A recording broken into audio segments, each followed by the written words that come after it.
एकदा स्वर्गरे पृथ्वीर श्रेष्ठ भक्त किए बोली आलोचना हेउथाए। एही समय नारद विष्णु को कहिले, मु ही आपणकर श्रेष्ठ भक्त। नारदଙ୍କ मुखरू एकथा शुणी प्रभु विष्णु किछि कहिले नाही। नारद पुणी प्रभुଙ୍କ मत जानिबा पई इच्छा प्रकाश कले। नारद किंतु अजाणतरे जणे भल भक्तर प्रथम योग्यता कथा पासोरी जाइथिले। से योग्यता हेउछि मु अर्थात मोह बा अहंकार। विष्णु नारद को कहिले, मर्त्य को देख, से जेउ चाषी जन को देखुछ ता पाखकु जाओ, किछि दिन पर्यंत से चाषी पाखरे रहो, ता भक्ति केते दूर देख, तापरे मते आसी देखा कर। विष्णु मुखरू एकथा शुणी नारद क्रोध बहुत बढ़ीगला। से निजकू बहुत अपमानित बोध कले। सामान्य चाषीटीए तांकठारू किभली भावरे बड़ भक्त होई परिबो, एकथा नारद भाबी पारु नथिले। रागतमतम होई ओल्हेई आसिले पृथ्वी को। चाषीटी रहुथुवा गाँ रे नारद आसी पहुँचीथिले। चाषीटीर प्रत्येक कार्य को नारद भल भावरे निरीक्षण करुथिले। नारद देखिले से केवल दिन को 3 थर प्रभुंक नाम स्मरण करुछि। प्रथमे सकाळु बिछणारू उठिबा बेले, तापरे मध्याह्न भोजन समय ओ शेषरे रातिरे बिछणा को शोइबा को जिबा समय केवल भगवान को नाम स्मरण करुछि। अन्य कौनसी समय भगवान को नाम स्मरण करू नाही।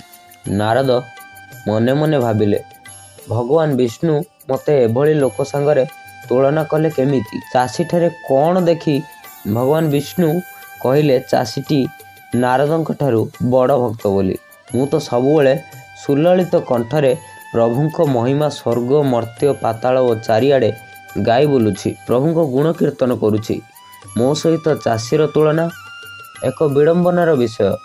नारद मने मने विरक्ति होई भाबिले, एठी अଯଥା समय नष्ट करी किछि लाभ नाही। वर्तमान जाई विष्णु को भेटी तांकर उद्देश्य संपर्क में पचारिबा को पड़िबो।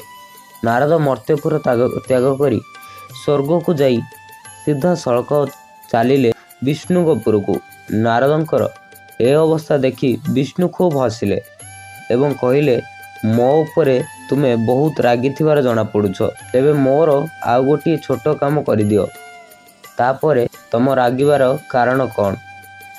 एकथा कही विष्णु नारद को गोटे पानी भर्ती होइतिबा माठिया देखई देले एवं माठिया मुंडरे रखी गोटे चक्का चारिपटे बुलिबा को कहिले। से नारद को सावधान करदेले जे माठियारू टोपे हेले भी पानी तले न पड़िबा दरकार। नारद विष्णु को कथा सुनी आश्चर्य हेले मध्य से किछि न कही माठिया को मुंडरे मुंडाई बुलिबा को लागिले। अल्प केते थर बुलिबा परे विष्णु नारद को कहिले, आउ बुलिबा दरकार नाही। तापरे विष्णु हसी हसी कहिले, नारद माठिया को मुंडरे मुंडाई बुलुथुवा समय मो नाम तुमे केते थर स्मरण करिछ। नारद बड़ अड़ुआरे पड़ीगले। से माठिया को मुंडरे मुंडाई बुलुथुवा समय थरे हेले भी मध्य विष्णु का नाम स्मरण करि नथिले। विष्णु को प्रश्नर उत्तर देई नारद कहिले, प्रभु आपण कहिथिले माठिया को मुंडरे मुंडई बुलिबा समय माठियारू जेमिति टोपाए हेले भी पानी तले न पड़े। तेणु माठिया को मुंडरे मुंडेवा समय मु ध्यान देली जेपरी माठियारू टोपाए पानी तले न पड़ू। सेई कथा को लक्ष्य करी मु आपणक नाम स्मरण करिबा पूरापूरी भूली जाइछि।